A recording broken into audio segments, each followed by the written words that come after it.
News Iran కు మరోసారి America president Donald Trump warning ఇచ్చారని చెప్పాలి. యుద్ధానికి సంబంధించి అన్ని సిద్ధంగా ఉన్నాయి, యుద్ధానికి B-2 విమానం సిద్ధంగా ఉందంటూ కూడా పరోక్షంగా వార్నింగ్ ఇచ్చారు.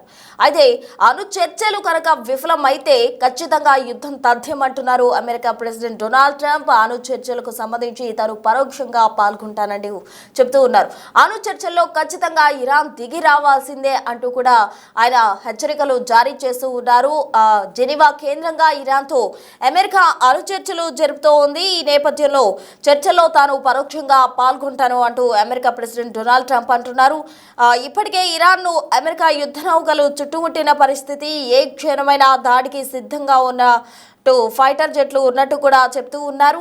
ఇరాన్ విదేశాంగ మంత్రి అబ్బాస్ అరాగ్చి నేతృత్వంలో ఈ చర్చలు జెనీవా కేంద్రంగా కూడా జరగబోతున్నాయి. అయితే అణు చర్చల్లో ఖచ్చితంగా ఇరాన్ దిగి రావాల్సిందే అంటూ కూడా అమెరికా ప్రెసిడెంట్ డొనాల్డ్ ట్రంప్ అంటూ ఉన్నారు.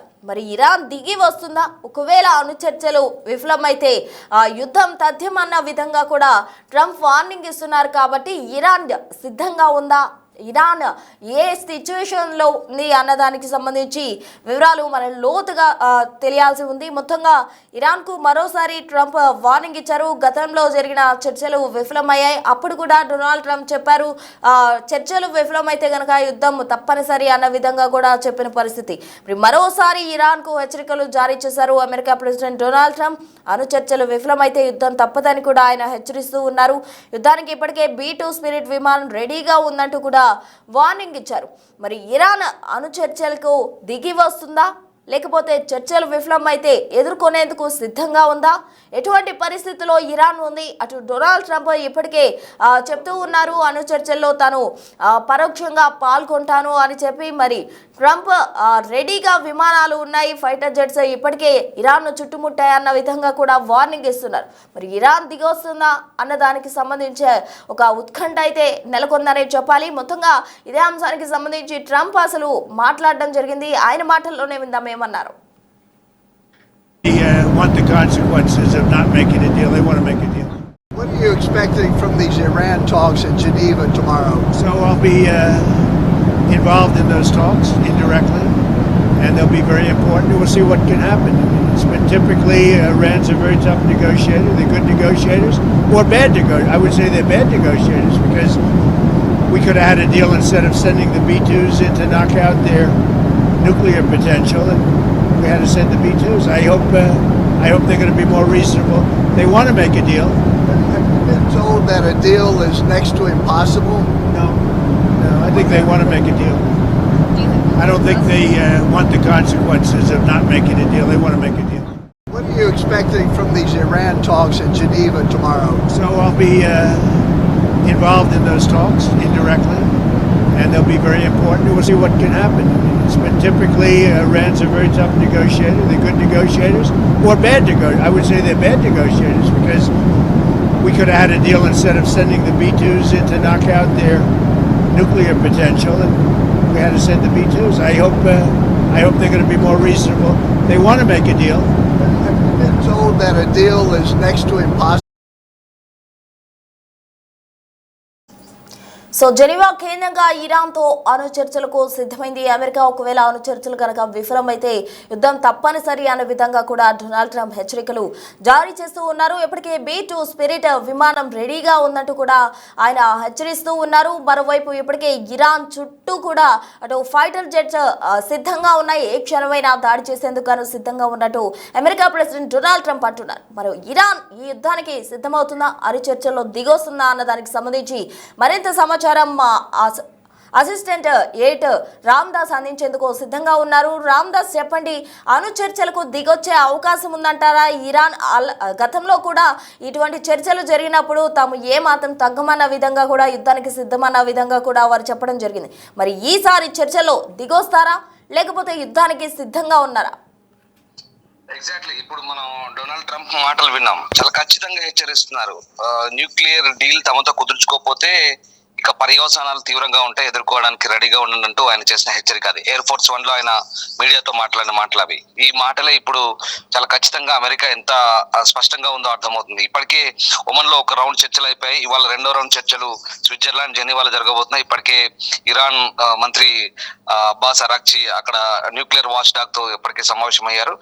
తమతో న్యూక్లియర్ డీల్ కనుక కుదుర్చుకోకపోతే ఖచ్చితంగా తీవ్రమైన పరిణామాలు ఉంటాయంటూ అమెరికా హెచ్చరిస్తుంది. ఇప్పటికే అందుకు అనుగుణంగా యుఎస్ఎస్ అబ్రహం లింకన్ మధ్యప్రాచ్యంలో గల్ఫ్ ఆఫ్ పర్షియాలో మోహరించి ఉంది. దీంతోడు గెరాల్డ్ ఆర్ ఫోర్డ్ అనే మరొక యుద్ధ నౌక కూడా ప్రస్తుతం వెనిజువేలా నుంచి ఇటువైపు చేరుకుంటుంది. దాదాపుగా ఇంకొక 2-3 రోజుల్లో ఇక్కడ ఈ ప్రాంతానికి చేరుకోబోతుంది. ఇప్పటికే ఇరాన్ చుట్టుపక్కల ప్రాంతం అంతా కూడా అమెరికా వాహక నౌకలు మోహరించిన పరిస్థితి కనబడుతుంది. సో ఇవాళ ఇరాన్ అమెరికా మధ్య కీలకమైన చర్చలు జరగబోతున్నాయి. అణు ఒప్పందంపై పునరుద్ధరణ సంబంధించిన అంశాలపై ఈ చర్చలు టేబుల్ పైకి రాబోతున్నాయి. స్విట్జర్లాండ్ జెనీవా వేదికగా జరిగేటువంటి సమావేశాలకు సంబంధించి ఇవాళ చాలా కీలకమైన సమావేశాలు కనబడుతున్నాయి. At the same time America బృందం కూడా చర్చలకు సిద్ధమైంది. అయితే ప్రెసిడెంట్ ట్రంప్ మాత్రం పరోక్షంగా చర్చల్లో పాల్గొంటున్నట్టుగా కూడా స్పష్టం చేసిన పరిస్థితి. ఇప్పుడు ఈ చర్చల ఫలితాలపైన అంతర్జాతీయంగా ఒక ఉత్కంఠ కొనసాగుతుంది. ఒకవేళ చర్చలు కనుక విఫలమైతే ఖచ్చితంగా మళ్ళీ మధ్యప్రాచ్యంలో అంటే పశ్చిమాసియాలో పరిస్థితులు చేదాటిపోయే అవకాశం అయితే చాలా క్లియర్ గా కనిపిస్తుంది. ఎందుకంటే దీనికి ముందే మార్కో రూబియో అమెరికా విదేశాంగ మంత్రి కూడా చాలా క్లియర్ గా హెచ్చరికలు జారీ చేశారు. ఒప్పందం కనుక ఇరాన్ తో అంత ఈజీ ఏం కాదు, ఒకవేళ ఒప్పుకోకపోతే కనుక చాలా దారుణంగా ఉంటాయట ఆయన కూడా హెచ్చరించిన పరిస్థితి. అంటే అందుకు అనుగుణంగా ఇక్కడ మనం ఎందుకు డిస్కస్ చేయాల్సి వస్తుందని కనుక ఖచ్చితంగా ఇప్పుడు యుఎస్ చుట్టుపక్కల ప్రాంతాలు, ఇరాన్ చుట్టుపక్కల ప్రాంతాలు చాలా పూర్తి సైనిక సామర్థ్యాన్ని మోహరించిన పరిస్థితి కనబడుతోంది.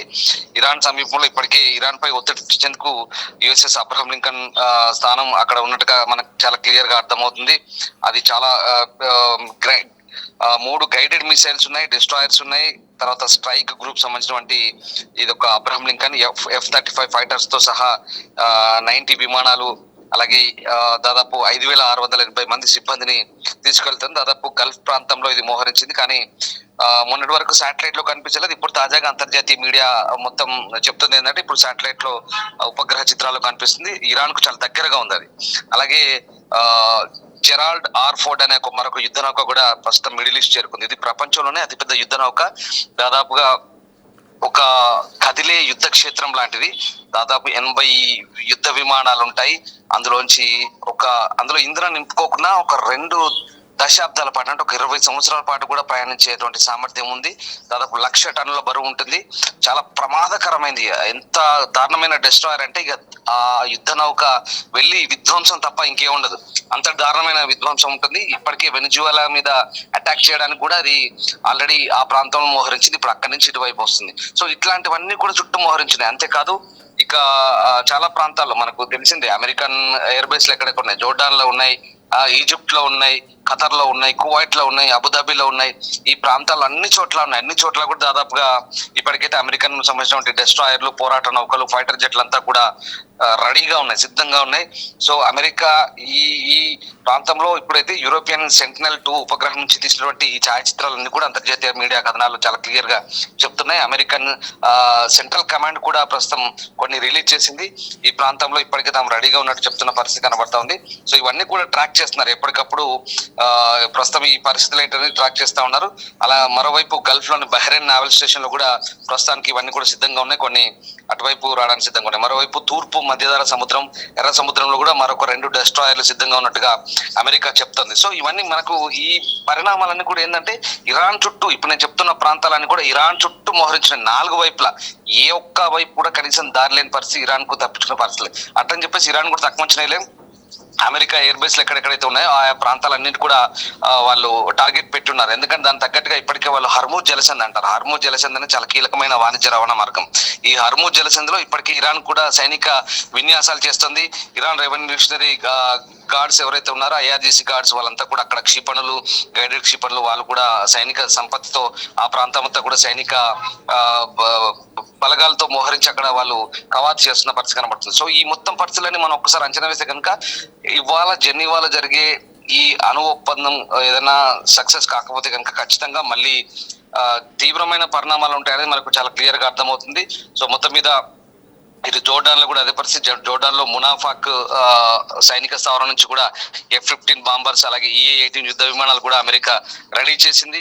సో ఆ రకంగా కార్గో విమానాలనే అప్పటికప్పుడు యుద్ధం వస్తే కనుక ఆకాశంలోనే ఇంధనాన్ని నింపుకునే యుద్ధ విమానాలు ఇవన్నీ కూడా రెడీగా ఉన్న పరిస్థితి కనబడుతోంది. ఎప్పటికప్పుడు వాటి కదలికలను కూడా గమనిస్తున్న పరిస్థితి కనబడుతోంది. సో ఇరాన్ కూడా అదే రకమైనటువంటి హెచ్చరికలు జారీ చేస్తుంది. తాము కూడా ఫస్ట్ అటాక్ చేసేది ఇజ్రాయెల్ ను, లేదంటే అమెరికన్ ఎయిర్ బేస్ లన్నీ కూడా తాము కూడా విధ్వంసం చేస్తామంటే హెచ్చరిస్తుంది. బట్ ఏదేమైనా సరే ఇప్పుడు మనం చెప్తున్నటువంటి ఆయుధ సంపత్తి కావచ్చు, అలాగే ఈ ఇరాన్ వైపు నుంచి కానీ అమెరికా వైపు నుంచి కానీ రెండు వైపులా ఇప్పటికే మనకు తెలిసిందే ఫోర్డో, ఇస్ఫహాన్, నతాంజ్ ఇట్లాంటి వాటి మీద అటాక్ చేసినప్పుడు ఇప్పటికే ఈ ప్రాంతాలన్నిటి కూడా యూజ్ చేసుకొని ఏదైతే మెడిటేరియన్ సీ ఉందో, ఎర్ర సముద్రం ఉందో ఇక్కడ నుంచి వాళ్ళు రెడీగా పెట్టారు. కానీ అనుకోకుండా అవి అమెరికా నుంచి ఏకంగా అమెరికన్ నావల్ బేస్ నుంచే డైరెక్ట్ వచ్చేసి ఇక్కడ నుంచి అటాక్ చేసిన పరిస్థితి. ఇప్పుడు కూడా ఒకవేళ అలాంటి పరిస్థితులు ఉంటే కనుక మనం ముందు మాట్లాడుకున్నట్టుగా B-2 బాంబర్లు కూడా రెడీగా ఉన్నాయి.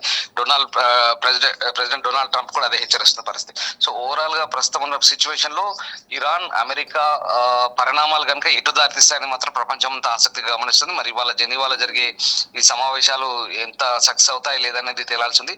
ఒకవేళ ఇరాన్ కనుక దారికి రాకపోతే ఖచ్చితంగా మెడలు వంచి తీరుతామంటూ అమెరికా చెప్తోంది. చూడాలి మరి ఈ భారీ స్థాయిలో వైపు అబ్రహం లింకన్, మరోవైపు జెరాల్డ్ ఫోర్డ్ యుద్ధ నౌకలు అయితే మోహరించినాయి.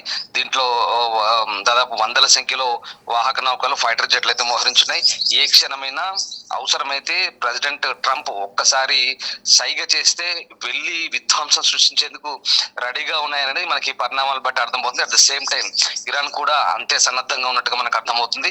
ఒకవేళ చర్చలు కనుక సఫలం కాకపోతే ఈ పరిస్థితులు తలెత్తొచ్చు. బట్ నిన్న ఇరాన్ ఒక అడుగు మెట్టు కిందికి దిగి తాము అమెరికాతో ఒప్పందానికి సిద్ధంగా ఉన్నాం, కానీ తమపై ఆంక్షలు ఎత్తివేయాలంటూ ఇరాన్ కోరుతుంది. మరి ఇరాన్ కోరినట్టుగా అమెరికా ఆంక్షలు ఎత్తివేస్తుందా, లేదా అమెరికా కండిషనల్ గా తమతో బేషరత్తుగా చర్చలకు దిగి రావాలి, ఒప్పుకోవాలి, తాము చెప్పినట్టే వినాలంటే కనుక ఇది సయోధ్య కుదిరే అంశంగా కనిపించట్లేదు. సో ఏదేమైనా ఇవాళ జెనీవాలో జరిగే సమావేశాలు అయితే ఒక కొలిక్కి వస్తే కనుక మధ్య ప్రాచ్యంలో ఖచ్చితంగా శాంతి అయితే ఉంటుంది, లేదంటే కనుక ఒక రకమైన విధ్వంసకర పరిస్థితులు మళ్ళీ మనం చూసే అవకాశం అయితే కనిపిస్తుంది.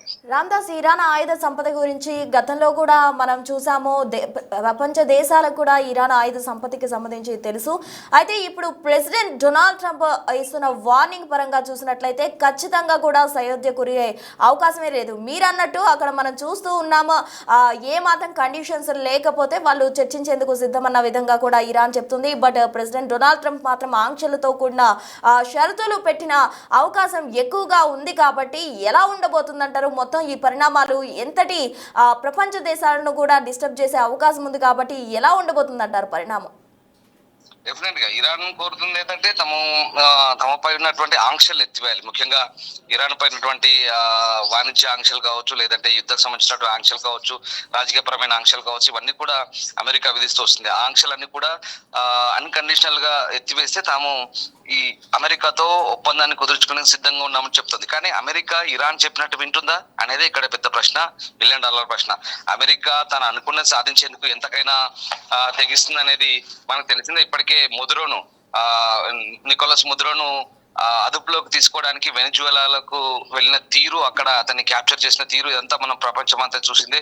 అంతేకాదు గ్రీన్లాండ్ స్వాధీనం చేసుకోవడానికి కూడా ఎందుకు వెనకాడము, ఎంతకైనా తెగిస్తామని చెప్పి ట్రంప్ ఇచ్చిన స్టేట్మెంట్లు, ఈవెన్ నాటో దేశాలతో కూడా పోరాటానికి సిద్ధంగా ఉన్నట్టు ఆయన ఇచ్చినటువంటి సంకేతాలు, ఇవన్నీ కూడా మనం చూస్తున్న పరిస్థితుల్లో ఇరాన్ చెప్పినట్టు అమెరికా వింటుందా అనేది మాత్రం సందేహాస్పదంగానే కనిపిస్తుంది. ఒకవేళ చర్చలు ఇవాళ పరోక్షంగా ప్రెసిడెంట్ ట్రంప్ చర్చల్లో పాల్గొంటున్నారు జెనీవా వేదికగా. అక్కడ న్యూక్లియర్ వాచ్ డాగ్ అనే సంస్థ ఉంది. మరి వాళ్ళు గనుక మధ్యవర్తిత్వంతో ఈ చర్చలు జరుగుతున్నాయి. ఈ యురేనియం శుద్ధికి సంబంధించి ఇరాన్ కార్యకలాపాలను నిలిపివేసి వాళ్ళ న్యూక్లియర్ ప్లాంట్లు ఏవైతే ఉన్నాయో అవి పరిమిత స్థాయిలో మాత్రమే తమ అవసరాలకు మాత్రమే వినియోగించుకుంటాం, ఇతరత్ర వినియోగించుకోము అని ఖచ్చితమైన హామీ ఇస్తే కనుక ఇది సక్సెస్ అయ్యే అవకాశం ఉంది. At the same time Israel మాత్రం వ్యతిరేకిస్తుంది చర్చల్ని. ఇజ్రాయెల్ మొదటి నుంచి కూడా ఒకటే చెప్తుంది, అసలు ఇరాన్ దగ్గర మొత్తానికి యురేనియం అనేది ఉండకూడదు, మొత్తానికి అక్కడి నుంచి వాటిని తొలగించాలంటూ చెప్తుంది. ఎందుకంటే ఇజ్రాయెల్, అమెరికా, బ్రిటన్ ఇవన్నీ కూడా ఒకటే కోరుకుంటున్నాయి, ఇరాన్ దగ్గర అసలు విధ్వంసకరటువంటి అణ్వాయుధాలు మొత్తానికి ఉండదు చెప్తోంది. బట్ ఇరాన్ ఆ అంశానికి ఒప్పుకుంటుందా లేదా అని చూడాలి. ఒకవేళ అన్నిటికీ ఒప్పుకొని తలగితే కనుక ఎలాంటి డ్యామేజ్ అనేది మనకి ఇక్కడ కనిపించదు. బట్ ఇరాన్ కనుక బెట్టు విడకపోతే కనుక ఖచ్చితంగా భారీ స్థాయిలో డ్యామేజ్ ఉండే అవకాశం కనిపిస్తుంది. కనీవిని ఎరగని స్థాయిలో ఈసారి, ఎందుకంటే గతంలో జరిగిన యుద్ధ సన్నాహాలకు ఇప్పటి యుద్ధ సన్నాహాలకు కనుక పోలిస్తే కనుక అంతర్జాతీయ మీడియా కథనాలు కూడా అదే చెప్తున్నాయి. భారీ స్థాయిలో ఉపగ్రహాల ద్వారా వాళ్ళకి అందినటువంటి నివేదికల ఆధారంగా ఇంత స్థాయిలో ఇంత పెద్ద మొత్తంలో వాహక నౌకల్ని అట్లాగే డెస్ట్రాయర్స్ ని ఒక క్యారియర్ స్ట్రైకర్స్ ని వీటిని మోహరించడం, ఇంత పెద్ద స్థాయిలో మోహరించడం ఇదే మొదటిసారి చెప్తున్నారు. ఒకవేళ వాటన్నిటిని కనుక యూటిలైజ్ చేసి వినియోగిస్తే కనుక భారీ విధ్వంసం అయితే తప్పేలా కనిపించట్లేదు. సో ఏదేమైనా ఇరాన్ ఎలా ఉండబోతుంది, తర్వాత పర్యవసానాలు ఎలా ఉంటాయి, పరిస్థితులు ఎలా ఉంటాయి అనేది ఇరాన్ తీసుకునే నిర్ణయం మీద ఖచ్చితంగా ఆధారపడి ఉంటుందని మనకు అర్థమవుతుంది. Right, thank you Ramdas. So మొత్తంగా అణు చర్చల్లో ఇరాన్ దిగి రావాల్సిందే అన్న విధంగా కూడా ట్రంప్ ఆంక్షలు అయితే ఉన్నాయి.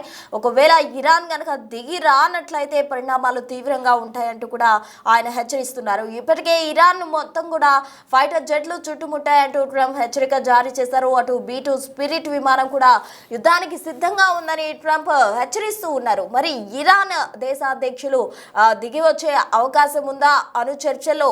అటు ఇరాన్ దిగొస్తుందా లేదంటే దిగి రాకపోయినట్లయితే పరిణామాలు ఏ విధంగా ఉండబోతున్నాయి అనేది అందరికీ అర్థమయ్యే సిచ్యువేషన్. ఎందుకంటే ఇరాన్ ఆయుధ సంపత్తి కూడా ప్రపంచ దేశాలకు తెలిసిన పరిస్థితి అయినప్పటికీ కూడా చర్చలు విఫలమైతే డొనాల్డ్ ట్రంప్ ఇప్పటికే అటు సైన్యాన్ని అంతా కూడా అటు ఇరాన్ చుట్టూ మోహరించారు. ఫైటర్ జెట్స్ను కూడా ఏర్పాటు చేశారు. కాబట్టి యుద్ధ తీవ్రత ఎంతలా ఉంటుంది, ప్రపంచ దేశాలను సైతం ఇది ఇంపాక్ట్ చేసే అవకాశం ఎక్కువగా కనిపిస్తుంది. మరి అణు చర్చల్లో ఇరాన్ దిగి వస్తుందా లేకపోతే యుద్ధానికి సిద్ధమన్న విధంగా కూడా మాట్లాడుతుందా అన్నది వేచి చూడాలి.